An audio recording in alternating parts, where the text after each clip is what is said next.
Friends, here we are seeing all inside Pcl reconstruction. You can see that absent Pcl, intact ACL, and medial space of the joint is very much opened up, widened.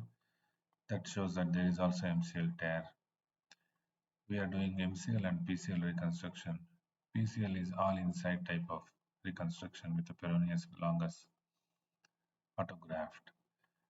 Having the radiofrequency ablator to prepare the femoral condyle PCL or ACL remnant is an excellent tool. We can remove the soft tissues very clearly. We will be able to understand where is the end of the femoral condyle posterior part. We can reach the posterior part, remove the posterior capsule, and then we will be having the clear vision of the posterior part of the knee. After we get the clear vision of the posterior part of the knee, you can see that very nicely we are seeing. Then we can focus on creating the posterior medial portal. If you are able to arrange this, or if you can use it, then it is excellent. Half of the problems of soft tissues and unable to see the posterior space is can be solved by using this. You can see very clearly now. We can put the scope inside and then put the needle from posterior medial area, then create the posterior medial portal. Then our job of doing PCL reconstruction anatomically will be very much simplified once we are able to create this posterior medial portal. This is the needle and then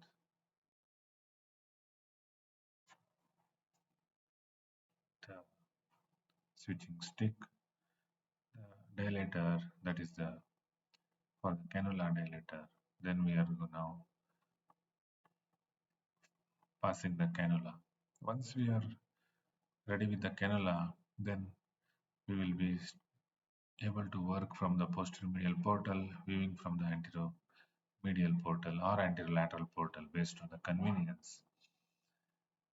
This is the rasp. This creates the space between the tibia and posterior capsule. Once we create the space, then the further fibrous tissues and back of the knee can be cleared with a shaver or radiofrequency from the posterior medial portal. You can see that I am clearing with the posterior medial portal. Before that, I use the rasp to make the space. Many times you will not be able to see the space. Once we see the space, then we are clear. You can see that medial meniscus root and remnant of PCL is very clearly. We have not damaged any of these things when we are clearing the posterior space. This is the jig of the PCL we are placing it now. We have to place it 1.5-2 centimeter below. You can see that very nicely, as much inferior as possible PCL in order to avoid the late sag of the proximal tibia or in order to avoid the failure of the PCL. This is the bead pin. We will be over drilling with the 4.5 mm. Then this is the flip cutter from the Biotech. Once we do the forward drilling, this opens and we can now create the socket in the tibia. Once the socket is ready, we'll be taking the suture shuttle, that is the ethibond, from the suture retriever from the anteromedial portal. We are viewing from the posteromedial portal. As this is all inside PCL, this loop doesn't have to come from the femur. This loop can be kept in the anteromedial portal of the knee. Once we are ready with this, then we will be focusing on femoral socket preparation. These are from final remnants and final fibrous tissue removal now. Now we are creating the tunnel, viewing from the anteromedial and working from the anterolateral portal. Here the graft is about 8 mm in diameter. The length of the graft is about 8.5 centimeters, which is minimum for all inside. PCL, whereas for ACL we will be doing only 6 centimeters. Here I have made 25 of the socket in the femoral side, and the loop is passed. You are seeing that this loop and the tibial side loop both has to be taken simultaneously from the anteromedial portal in order to pass the graft without any soft tissue interposition. This is very key step in all inside ACL or PCL reconstruction. We have to take both the loops together. First, we have to pass the tibial side graft, which comes from intra-articular position, and we flip the button outside the skin. Then we will be pulling the graft from the tibial side.